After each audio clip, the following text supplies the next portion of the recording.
Já estamos de volta para o nosso programa Santiago Entrevista com o segundo bloco, recebendo hoje o Dr. Edilson, ele que hoje, depois de estar aposentado, está fazendo um trabalho de consultoria jurídica. Está conosco aqui, conversando um pouco, tentando entender o que está acontecendo, não só na nossa cidade, mas também no país todo. A gente tem visto aí grandes tragédias, grandes acontecimentos, e nós estamos falando um pouco disso, como ele é juiz de direito. Acredito que um juiz tem aí uma visão ampla dessas questões também, e possa comentá-las para que você que é telespectador possa entender um pouco. Lembrando aqui que o nosso programa ele vai ao ar nas segundas e terças-feiras na TV Sete Lagoas às 8 da noite, sempre com reprise na quinta-feira e também no domingo às 10 da manhã. Nosso programa fica disponível também no nosso canal do YouTube, é youtube.com/TV Sete Lagoas. Colocamos também nas redes sociais, Facebook, Instagram, e também no nosso aplicativo Sete Lagoas Play. Só você procurar lá na Apple Store ou na Google Play e baixar o nosso aplicativo Sete Lagoas Play. Nós já falamos algumas coisas aqui no primeiro bloco, mas o doutor Edilson falou um pouco sobre administração local, sobre o governo Leônio Maciel, e vamos dar sequência nesse assunto também. Doutor Edilson, vou fazer um resumo básico aqui, porque eu tenho pesquisado muito sobre a situação política da cidade. Nós tivemos uma disputa são 12 anos atrás, parece, onde o Maroca se tornou prefeito de Sete Lagoas. Tivemos uma união do Maroca, do Duílio, do Ronaldo João, e venceu as eleições. O Maroca ficou 4 anos. Quando o Maroca saiu da prefeitura, o pessoal falava assim: Maroca não ganha nem mais para síndico. Saiu com um índice baixíssimo de aprovação. E aí teve-se um blocão do Márcio Reinaldo. Se uniram, todo mundo, e o Márcio Reinaldo venceu a eleição com uma margem altíssima. Ficou 4 anos na prefeitura, disputou a reeleição, ficou em 3º lugar e saiu assim, parece como se tivesse manchado a sua campanha, a sua carreira política. Ele ficou 4 anos como deputado federal, e o deputado federal mais destaque na nossa região aqui, como aquele que mais colocava verbas, mais conhecedor do orçamento em Brasília, e ajudou não Sete Lagoas, daqui até no mínimo Montes Claros, e saiu aí dessa forma. Leônio Maciel entrou, um grupo, reuniram, parece que 14 partidos, fizeram uma união. Leônio foi eleito. Com 2 anos de mandato, o Leônio, através de um processo do seu adversário, que ficou em 2º lugar, o Emílio, ele foi cassado em primeira instância e depois em segunda instância, está agora aguardando esse processo aí. Cada um fala uma coisa, mas hoje a gente vê que o Leônio foi totalmente abandonado. Foi abandonado, o próprio grupo que se uniu para que ele estivesse na prefeitura rachou. O que se vê é críticas, as pessoas criticando o governo dele, e afastou do governo. E, parece que prefere que ele saia da prefeitura do que ele continue na prefeitura. Situação que eu falo que é um caos, Nós entrevistamos aqui o Milton Martins. O Milton Martins falou que Sete Lagoas hoje vive um caos. Buraco para todo lado, muita situação difícil, devemos funcionário público. E, no resumo de tudo, a gente vê que Sete Lagoas está, como o senhor disse, está perdida. A sua visão disso, sua visão como homem da justiça, o que está acontecendo? Por que disso? Eu acho, conforme eu estava falando mais ou menos no bloco anterior, primeiro eu gostaria de frisar o seguinte: eu liguei para, mais precisamente a minha secretária ligou para a secretária do Leônio, que eu queria fazer uma visita a ele, para levar até ele a minha solidariedade a ele. A minha solidariedade a ele não significa uma solidariedade a um eventual equívoco legal que ele tenha cometido. E por que eventual equívoco? Eu não conheço o processo. Eu não posso dizer Leônio é culpado ou Leônio é inocente, porque eu não tenho conhecimento do processo. seria, no mínimo, a leviandade extrema minha emitir um juízo de valor nesse sentido, porque eu não conheço o processo. Agora, sempre tive o Leone como uma pessoa, não é? Eu inclusive, apoiei o Leone, não apoiei na rua propriamente, assim, mas eu apoiei, ele sabe disso, ele vai assistir certamente o seu programa, e ele sabe que eu o apoiei. Né? Eu mesmo falei para o Leone, eu falava para todo mundo, eu falei do próprio Emílio. Emílio, eu acho, né, eu estava em campanha ainda, na última campanha para o pleito municipal. Eu acho que, na minha opinião, de eleitor, mero eleitor, eu tenho um voto só, que é o meu. Então, na minha opinião, de cidadão de honorário de Sete Lagoas, de cidadão dessa comunidade, eu tenho a opinião de que esta é a hora do Leone. Falei para o Emílio isso. Eu acho que este mandato, na minha opinião, se dependesse de mim, é o mandato do Leone. Por quê? Porque o Leone está batendo na porta da prefeitura, não é de hoje. E ele me parece, eu tenho uma impressão, que ele vai fazer um bom governo. Ele não vai manchar o nome dele. Eu acho que ele vai procurar fazer o melhor para o Sete Lagoas.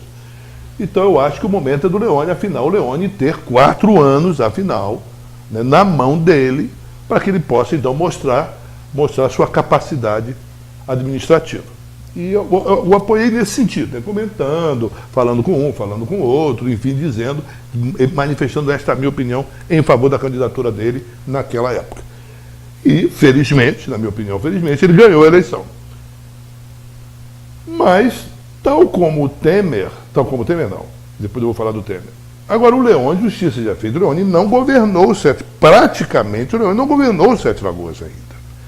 Ele pegou uma prefeitura acabada, destroçada, ele recebeu do anterior, do prefeito anterior, pode ter recebido também do anterior, mas o fato é que Leone pegou uma prefeitura esfacelada, fruto de desmandos cometidos em Sete Lagoas e fruto da crise institucional brasileira que atingiu todos os municípios do Brasil.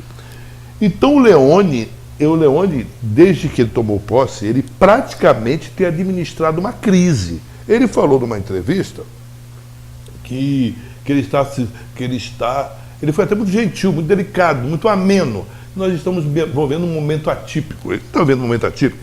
Ele está vivenciando um momento super atípico. Atípico nós vivemos no passado. Ele está vivendo uma situação de quase inadministrabilidade. Ele está vivendo um momento de quase inadministrabilidade da prefeitura. Um momento extremamente difícil. Ele está, então, com 3, 4 meses de atraso porque ele quer. Mas aí porque ele quer. É importante a gente lembrar, porque é o seguinte, né? Porque ele é responsável, ele não deve nada a mim e eu também não devo nada a ele. Eu estou dizendo a minha visão sincera, honesta e isenta. Ele não tal como a Dilma, não pode ser atribuída a Dilma Rousseff, né? 12 milhões de desempregados, porque ela não governou no segundo mandato. Aécio Neves, o grande principal vilão disso tudo, é o senador, antissenador e hoje quase não deputado federal, Aécio Neves. Então, a Dilma administrou uma crise institucional sem precedentes no país. Criou-se no segundo mandato dela, somou-se no mandato dela 12 milhões de desempregados, somou-se, cuja responsabilidade é dela? Não. Cuja responsabilidade é da crise institucional desencadeada por uma pessoa que não sabe perder, por um político mimado que não sabe perder, chamado Aécio Neves.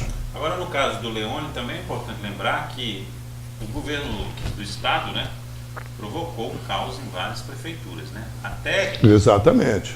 Enquanto estava tendo um repasse no governo do não, Estado... Mas aí é que está. Quem nasceu primeiro, o ovo ou a galinha? O Pimentel, eu não estou defendendo ninguém, eu não tenho rabo preto com ninguém. Eu não defendo ninguém e nem acuso ninguém, eu não tenho rabo preto com ninguém. Será que também é justo atribuir ao Pimentel tudo isso também? Ou o Pimentel também foi... Quem é o Santiago? Tem algum responsável, nem que seja Divino Espírito Santo, né? ou de injustiça não é, né? Porque ele é santo. Agora tem que ter um responsável. Qual o responsável por essa mais absoluta balbúrdia e bagunça do país? O grande responsável. Por que tudo isso? No governo de Minas, no governo de Sete Lagoas, em vários governos do Brasil, no próprio governo federal, quem desencadeou isso? Quem desencadeou isso foi Aécio Neves. Foi ele que desencadeou isso, não conformado com a eleição. Quem desencadeou isso também? Foi um sistema que não aceitava e não aceitaria de jeito nenhum mais um governo de esquerda novamente no país. Se o Lula ou a Dilma fossem os governantes mais honestos do mundo, ainda assim a direita não ia admitir um governo de esquerda por mais de 4 anos. Agora vamos voltar aqui para Sete Lagoas. Situação caótica. Fazer o que nesse momento? A gente percebe que todo mundo abandonou o prefeito. Perfeito, exato. Você é um excelente entrevistador, Santiago. Você coloca a gente nos trilhos da entrevista. Você é um excelente entrevistador. Por isso que eu gosto de entrevistar com você. Eu, inclusive, minha secretária ligou para a secretária do Leone pedindo que o Leone me recebesse, para eu ir até lá levar a minha solidariedade a ele. Não uma solidariedade, se ele fez alguma coisa errada, que eu não sei se fez ou se não fez, não conheço o processo, não tenho autoridade para dizer se ele errou ou se não errou, porque eu não conheço a acusação contra ele. Mas eu iria levar até ele falou que estava muito ocupado, etc, etc, mas eu iria levar para ele a minha solidariedade. Porque, independentemente de um eventual erro que ele possa ter cometido no pleito eleitoral, o fato é que ele não foi dada a ele condições de governar Sete Lagoas, porque desde que ele entrou praticamente que ele vive uma crise institucional, fruto de uma crise nacional. Uma crise institucional local, fruto de uma crise institucional nacional. Então, conforme você falou com a inteligência que lhe é peculiar, o que Sete Lagoas vai ganhar com impeachment, ou com a derrocada, ou com o afastamento do Leone? Ela não vai ganhar absolutamente nada. Se dependesse de mim, o Fora Temer existiria logo após que a Dilma foi deposta e assumiu, o Temer assumiu. Se dependesse de mim, Temer iria para Bahamas, lá para Dubai, curtir a vida e assumiria o presidente da Câmara. Porque eu não queria o Temer de jeito, se dependesse de mim, eu não queria o Temer de jeito nenhum. Mas já que o Temer entrou, eu sempre falei, vamos empurrando esse governo com a barriga, não vale a pena ter eleição agora, não vale a pena ter isso. Eu falo aspas em favor do Temer, não aspas porque eu não falo em favor dele, eu falo em favor do meu país, em favor desta nação sofrida. Então é melhor empurrar isso com a barriga e afinal fazer eleições diretas em 2018. Sempre preguei isso. E não porque eu falei certamente, mas graças a Deus o que eu desejava aconteceu. Empurrou-se aquele governo Temer com a barriga até 2018 e teve a eleição e ganhou o próximo governo eleito pelo povo. Assim eu acho do Leone. Eu acho que esteja o Leone certo ou esteja o Leone errado, o Leone tenha cometido equívoco ou não tenha cometido equívoco, eu acho que o melhor para Sete Lagoas seria deixar o Leone terminar o seu mandato. Pior não vai ficar. Ou o Leone vai, ou de hoje até o final do mandato, ou ele vai ficar igual ao que está hoje, ou melhorar. Pior, se depender do Leone. Depender da crise, não. Mas se depender do Leone, ou fica igual ou melhora. Então, para Sete Lagoas, é melhor que Leone termine o mandato dele. E, evidentemente, que este homem público procure, dentro dessa crise inenarrável, tente, pelo menos, manter a cidade mais ou menos equilibrada. E em 2019, ou melhor dizendo, em 2020, vamos, então, fazer a eleição para o novo prefeito. Então na minha modesta opinião, a bem de Sete Lagoas, o Leone deveria permanecer. A não ser, tem um detalhe, a não ser que a justiça confirme que ele fez alguma coisa errada mesmo, e a consequência legal e jurídica dessa confirmação do ponto de vista legal, a lei determina que, uma vez confirmado tudo isso, ele deve ser deposto? A lei fala isso? Fala. Se a lei falar isso e as razões para depô-lo existirem comprovadamente, juridicamente e processualmente, então ele tem que sair, porque a lei assim determina. Foi provado, a lei assim determina, então não tem outra saída. Mas não estou dizendo para ele, se ele cometeu algum equívoco, não estou dizendo que não tem que pagar pelo que ele fez de equívoco, por um eventual equívoco que ele tenha cometido, eu não estou dizendo que não tem que pagar. Pague, que ele pague. Mas, a bem de Sete Lagoas, o ideal é que ele terminasse o mandato dele, procurasse fazer o melhor, tentar manter mais ou menos equilibrada essa cidade e levar ela até 2020 e entregar a prefeitura para o próximo prefeito. Então, acho que o governo está cheio de urubu realmente, pedindo a Deus para Leone sair, para entrar. Quem é? Não sei, mas que tem urubu, igual lá o dia do urubu do Flamengo, tem igual urubu, todo para Leone sair para entrar. Não é? São pessoas que não pensam na cidade, não pensam no bem público, não pensam nessa sofrida Sete Lagoas. Você pensa exclusivamente, ou principalmente, ou primordialmente, nos seus interesses e nas suas ambições pessoais.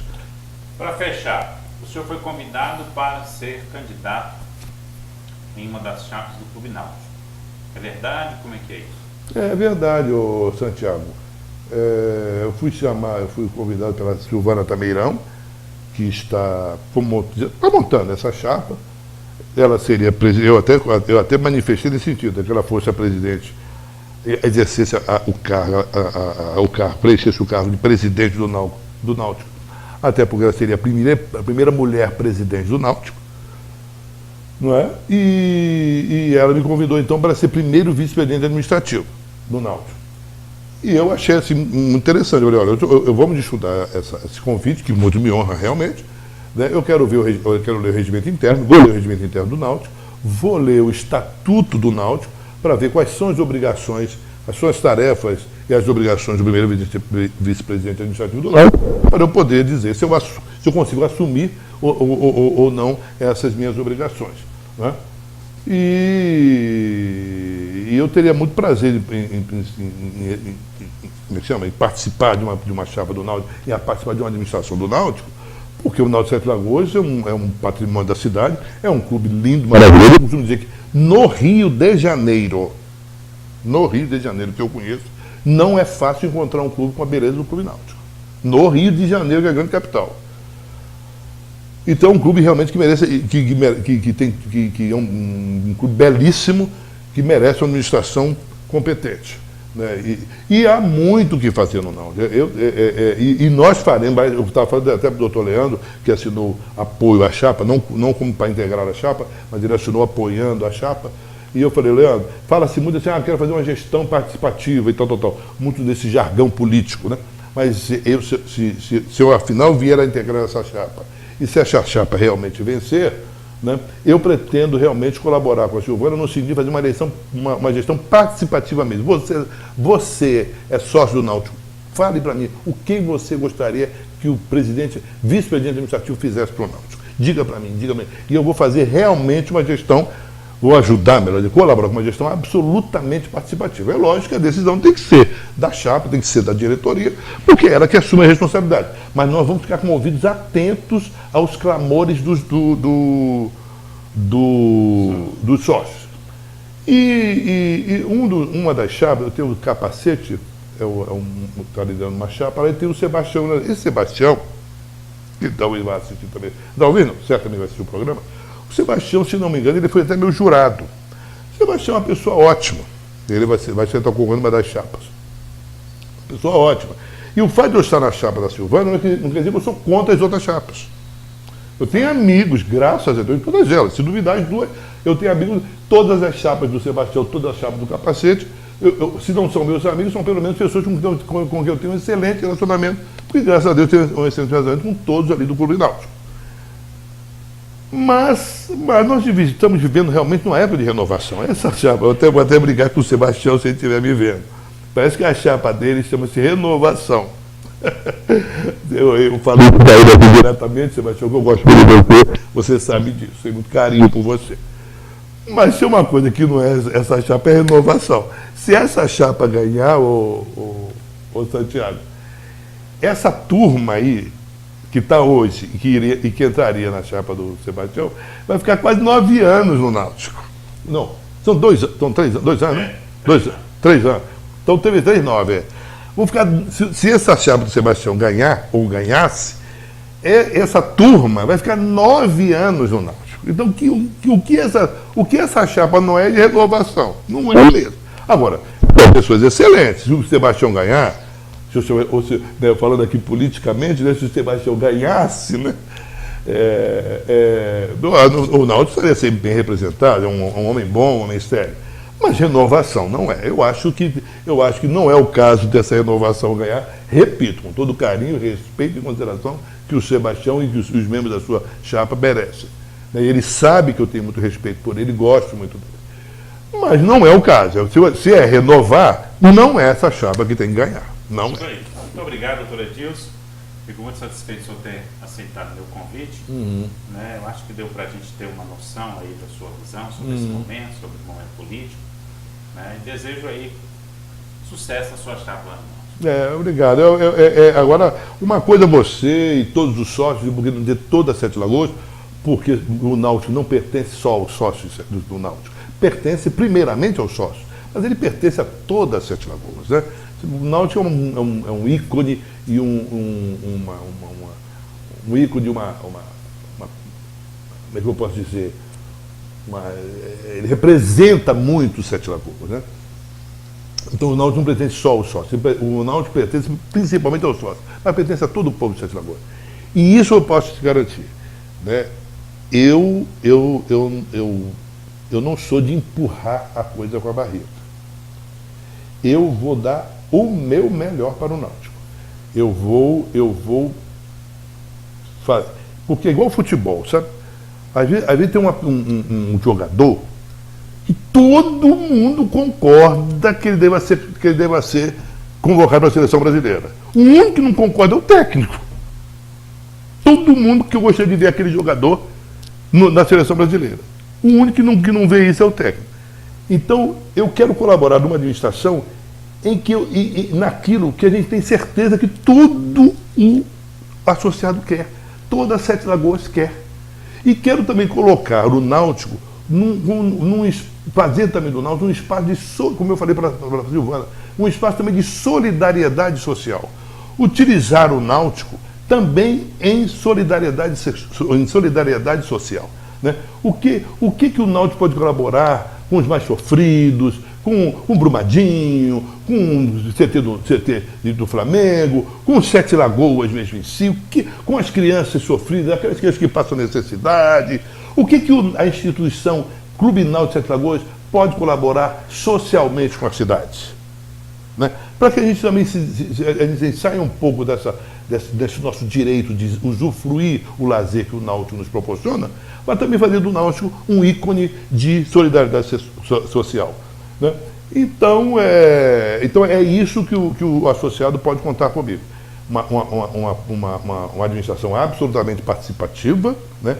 que o associado sinta no dia a dia do Náutico que ele é um clube melhor, é um clube onde ele se sente melhor, onde ele se sente mais feliz, e colocar esse nosso clube náutico à disposição da sociedade para fazer da nossa Sete Lagoas uma cidade melhor.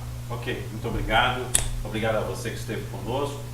Nós voltamos na próxima semana com mais um programa Santiago Entrevista, produzido aqui pela TV Sete Lagoas, canal 9 da NET, e também pelo Sete Lagoas Play. Até o próximo. Estamos chegando com mais um programa Santiago Entrevista, produção aqui da TV Sete Lagoas, canal 9 da NET. Lembrando que esse programa também estará sendo veiculado pelo Sete Lagoas Play, no nosso portal setelagoasplay.com.br, no nosso aplicativo Sete Lagoas Play. Você que não tem, é só baixar na Play Store e também na Google Play. Nós fazemos aquela divulgação também na nossa rede social, @Facebook, @Instagram. A gente agora, após a nossa veiculação na TV Sete Lagoas, a gente disponibiliza esse programa para que todos possam assistir também na internet, qualquer momento, qualquer horário que queira assistir. E também nosso programa agora está sendo veiculado, nós estamos enviando o nosso programa para a TV Com BR. Essa TV Com BR é a grande conquista dos canais comunitários, está também no ar no canal 28 pela Oi TV em todo o país. É um prazer muito grande estar com você, não importa qual a cidade que você esteja, está nos assistindo, né? A gente fica muito feliz de saber que você está nos prestigiando com a sua audiência. Eu sou o Santiago, aqui da cidade de Sete Lagoas, e é um prazer estar com você, tá bom? Eu recebo hoje aqui um grande amigo, né? Ele que foi juiz de direito, está hoje aposentado e está prestando, né, um serviço de assessoria jurídica. Consultoria jurídica, né? Nosso grande amigo Edilson Rubens Pérez. Ele esteve aqui recentemente, né, contando um pouco da sua pré-candidatura, da sua candidatura nas últimas eleições, mas desta vez nós o convidamos para falar um pouco sobre algumas coisas que têm acontecido. E nesse programa de hoje, a gente gravando o programa aqui na segunda-feira, eu acabo de receber uma notícia aqui que realmente é mais uma notícia que abala a gente, né? Mais um jornalista que acaba de falecer, parece que, pelo que eu vi na rede social aí, na internet, Boechat, da Band, parece que sofreu um acidente de helicóptero e é uma perca para o Brasil, viu? Uma grande perca. A gente fica pensando, o que está acontecendo, né? Aquela grande tragédia, né? Várias pessoas, mais de 150 pessoas mortas em Brumadinho, mais de 160 pessoas que ainda estão desaparecidas. Depois pega fogo o CT lá no Flamengo, mais de 10 jovens morreram queimados, e agora na segunda-feira essa do Boechat. Realmente algo estranho está acontecendo, né? Vamos falar um pouco dessas coisas também. O doutor Edilson tem uma grande experiência como juiz, né? E eu acredito que ele tem uma contribuição muito importante para a gente. Prazer estar te recebendo de volta, te agradeço demais por ter aceito o meu convite. O seu convite, Santiago, é irrecusável, né? Conversar com você, bater um papo com você, ser entrevistado por você, uma pessoa tão carinhosa e tão carismática como jornalista que é, sempre um prazer enorme. Tá estranho, não tá, doutor? Como você mesmo disse, realmente há algo estranho no rei da Dinamarca. Realmente está estranho, porque que explicações a gente busca para essa sucessão de tragédias, né? Que começa com essa crise política como nunca houve na história do país, depois com a morte da primeira-dama, depois a morte de Teori Zavascki, né? Que terminaram as investigações e oficialmente aquilo foi um acidente, um erro humano, o que eu confesso a você que eu não acredito. Inclusive ele morreu praticamente no mesmo lugar, num acidente praticamente idêntico ao que Ulisses Guimarães sofreu e faleceu, não é? A tragédia em Mariana, a tragédia em Brumadinho, a tragédia com as enchentes do Rio de Janeiro, novamente aquela ciclovia ali no caminho para a Barra da Tijuca, eu esqueci o bairro lá, também desmoronou. A tragédia no Ninho do Urubu, o CT da base do Flamengo, e eu cheguei aqui na sua emissora, abri o celular, o que estava publicado? A morte de Ricardo Boechat, um dos mais importantes e ícones do jornalismo brasileiro, âncora da TV Bandeirantes. Se tiver algo errado, eu peço desculpa, mas eu acabei de entrar no Twitter e ver aqui a mensagem do presidente do Brasil, Bolsonaro, né, falando sobre esse assunto, né? Eu ainda não tive tempo de procurar saber mais coisas, né? Estou dentro do estúdio aqui já tem um tempão, tem mais de 2 horas que nós estamos aqui, então a gente fica meio preso, né? Uhum. Então, mas me espanta demais, me espanta e, assim, a gente fica pensando, é alguma coisa estranha acontecendo e a gente talvez não queira entender, né? Mas vamos precisar de entender o que está acontecendo, né? São tragédias, né? Lógico que sempre acontece tragédia, mas tem umas coisas meio estranhas acontecendo. Né? Essa sucessivida, porque essa sucessão de tragédias, não será, o Zaru dizia o seguinte, Zaru dizia o seguinte, a semeadura é livre, mas a colheita é obrigatória. Né? Ele repetia esse texto bíblico. E cuidado, porque Deus não se deixa escarnecer. Aquilo mesmo que o homem plantar, isto mesmo haverá de colher. Então, uma explicação lógica, científica ou racional para essa sucessão de tragédias, eu não vejo por quê. Porque não há um elo material científico na ligação delas. A morte da Teori Zavascki, o golpe, né? E a morte da Teori Zavascki, o golpe, tem correlação? Pode ser que tenha, é possível que tenha, eu acho que tem, diretamente. Né?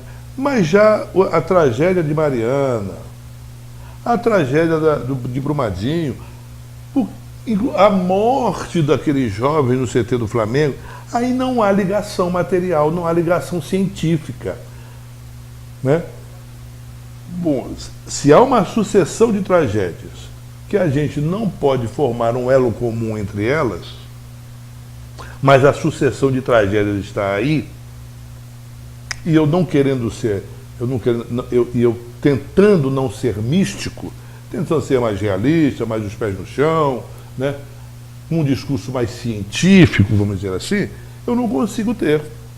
Porque não há um elo comum de ligação de todas essas tragédias. Por isso que eu coloco a coisa, será que está, até que, como Zaru também dizia, até que enche a paciência divina na sentença inapelável.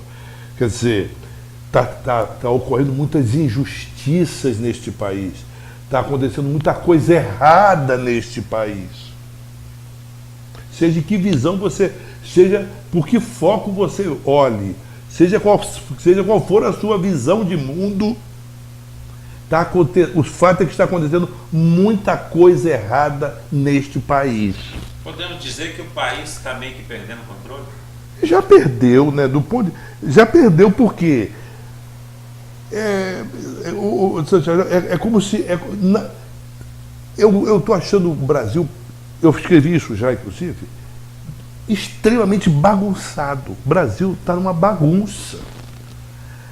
Quando eu estava como candidato a deputado federal, eu, na minha modestíssima campanha, estava dizendo, não vai ser fácil a gente arrumar essa bagunça que está o país, necessitando de tudo, necessitando refletir tudo.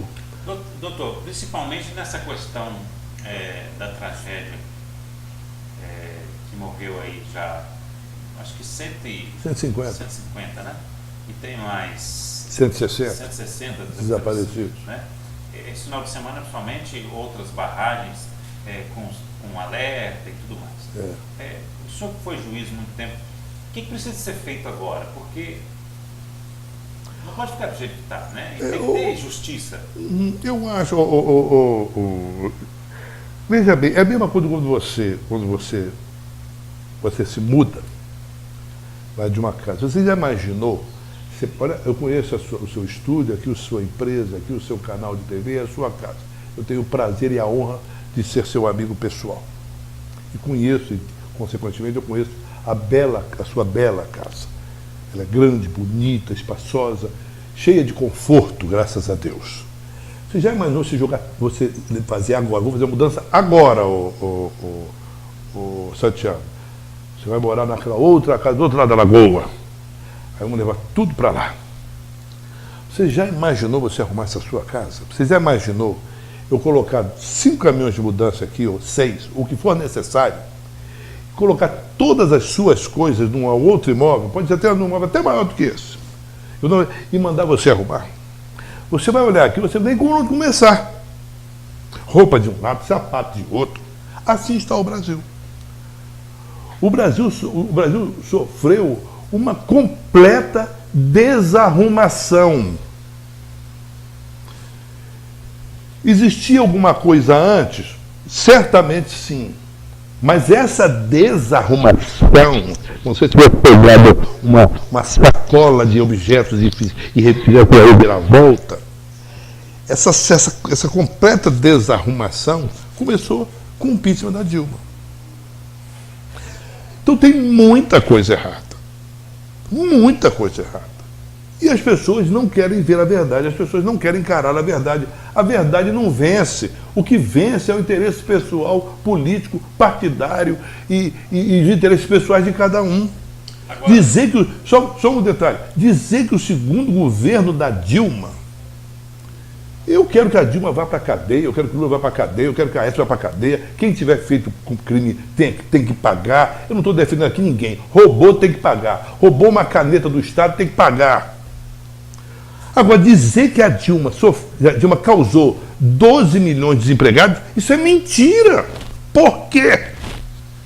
Que no mandato da Dilma foi criado 12 milhões de desempregados. A Dilma não governou no segundo mandato. A Dilma não governou. O primeiro mandato da Dilma, quer dizer, o primeiro mandato da Dilma foi horroroso, que fala que era a pior governante do universo. Eu não estou defendendo a Dilma, não. A Dilma foi a pior governante da história da República do Brasil. Beleza, mas ela não governou no segundo mandato. Não dá para falar que ela fez um mau mandato, não dá para falar porque ela governou uma crise. Que é uma correlação nossa? O Leone. Leone é culpado ou inocente do que o acusam? Eu não tenho a menor autoridade para dizer. Não conheço o processo. Não conheço a acusação contra ele. Agora, justiça seja feita. O Leone tem administrado uma crise. Ele nunca, neste mandato, Leone, ele nunca administrou Sete Lagoas. Ele administrou uma prefeitura absolutamente falida, entupida de dívidas que herdou do Márcio Reinaldo. Será que o Márcio Reinaldo também herdou antes? Não sei, mas veio do governo Márcio Reinaldo. O Márcio Reinaldo é o responsável por isso? Não vou dizer, de repente o responsável é anterior a ele. Agora, ele recebeu do Márcio Reinaldo, do governo Márcio Reinaldo, uma prefeitura absolutamente falida, cheia de dívidas, com dívidas até na alma com a Caixa Econômica Federal. E depois veio essa grande crise nacional que foi deflagrada por esse menino mimado que não sabe perder, chamado Aécio Neves. Que o netinho não pode perder. Ele não pode perder. Então, a partir daí, a partir do impeachment, ou impeachment, constitucional ou inconstitucional, ou golpe ou não golpe, o fato é que isso veio a partir do momento em que a Dilma Rousseff ganhou em segundo turno, segundo mandato dela, no dia seguinte começou a crise. E ninguém mais nesse país governou. Nem o Rio, nem Sete Lagoas, nem Minas Gerais, nem em lugar nenhum. Todos administraram o golpe ou o impeachment. E vivemos, durante 4 anos, uma crise institucional. Voltando a falar do Leone. Vamos fazer o seguinte, nosso prazo aqui estourou, vamos fazer um intervalo rapidinho, vou tomar uma água aqui, e depois nós vamos falar também da administração local. Vamos falar também... Fiquei sabendo que o doutor Edilson foi convidado a fazer parte da chapa que vai concorrer nas eleições do Tribunal. Vamos falar disso também. Aguarda aí, já nós voltamos.